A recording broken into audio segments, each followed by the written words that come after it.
May well-deserved break ang K-pop group na Lapillus sa kanilang second anniversary, kabilang ang Pinay member na si Shanti.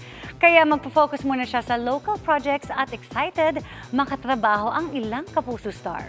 Makichika kay Aubrey Carampel.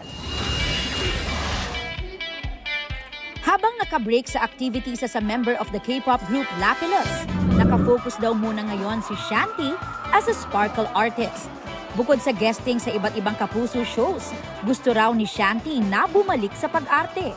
Ang wish daw niyang makasama. Siyempre, si Miss Marian Rivera po talaga yung pangarap ko. And of course, yung friend ko rin po dito, si Zonia Mejia. We've been friends po from a very, very long time. For a very long time, so it would be really nice to work with her also. Kasi siyempre, matagal-tagal na rin po since yung last acting experience ko, project ko. So I have to refresh my mind and everything.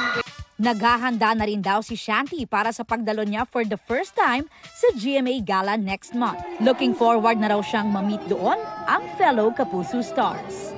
Isasama ko na rin yung pagka-fangirl ko po sa mga GMA artists. Gusto ko pong magpa-picture sa lahat po ng mga kilala ko pong celebrities po sa GMA. I'll take that opportunity. Nitong June 20, nag-celebrate ang kanyang grupong Lapillus ng kanilang second anniversary since their debut in 2022.